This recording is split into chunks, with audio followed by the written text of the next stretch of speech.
Tout le monde mérite une chance égale. Les problèmes d'égalité des chances, c'est pas juste au primaire, secondaire, on les retrouve aussi en formation professionnelle puis en formation générale aux adultes. Comment est-ce qu'on peut concrètement euh, éliminer ces problèmes-là sur le terrain? Quelles mesures peuvent être prises pour favoriser l'égalité des chances? Je dirais qu'il y a des mesures de deux ordres. Premièrement, très concrètement, les adultes ont une vie très différente des jeunes.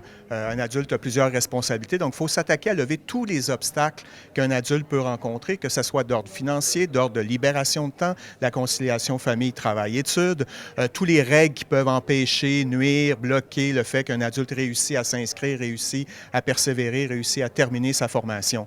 Donc, tout le monde des obstacles à la participation, il y a de multiples blocages, que ce soit la distance entre mon lieu de travail, ma maison et le centre d'éducation des adultes. À un autre niveau, au niveau du gouvernement, les ministres de l'Éducation ou d'Emploi Solidarité sont très peu conscients de l'importance de l'éducation des adultes. L'éducation des adultes est marginalisée dans la société et on ne réussira pas au niveau terrain à s'attaquer aux problèmes que rencontrent les adultes si à l'échelle du gouvernement, il n'y a pas un leadership fort et une connaissance de l'importance de l'éducation des adultes. Et au 21e siècle, l'apprentissage, c'est plus juste une affaire de jeunes.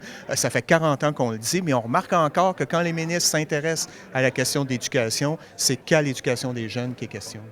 Puis est-ce qu'il y aurait moyen d'améliorer l'accessibilité à la formation générale ou à la formation professionnelle en la rendant plus flexible, par exemple? La réponse est simple à ça. Il faut offrir les cours le soir, les cours le jour, des programmes courts, des programmes longs, les cours la fin de semaine. Il faut rendre les ressources disponibles en dehors des heures d'ouverture de 9 à 5 du lundi au vendredi. Donc, il faut jouer sur des éléments très pratico-pratiques, très concrets, le temps, l'argent, qui sont des conditions de disponibilité et d'accès aux services. Donc, c'est pas nécessairement, et oui, c'est sûr qu'il va falloir réinvestir des sommes dans ces deux domaines-là, mais c'est pas nécessairement juste une question d'investissement, c'est une question d'approche. Il y a beaucoup de déblocages qu'on peut faire à l'intérieur du cadre actuel, assouplir des règles, diversifier l'offre de services. Nécessairement, quand on diversifie l'offre de services, il y a une répercussion sur le financement.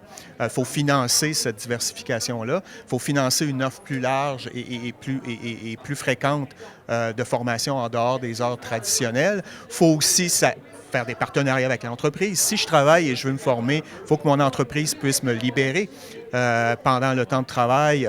Donc, il y a plusieurs facteurs qui sont très concrets, qui touchent à plusieurs acteurs, mais qui vont au-delà de l'égalité d'accès sous l'angle philosophique. L'inégalité, c'est des obstacles très concrets. Il faut s'y attaquer. Et peut-être l'inégalité la plus majeure à l'échelle du système, c'est le manque de volonté politique et, je dirais, des fois la méconnaissance, sinon l'ignorance des réalités de l'éducation des adultes chez les gouvernants. Bien, on souhaite que ça change. Merci beaucoup. Bienvenue.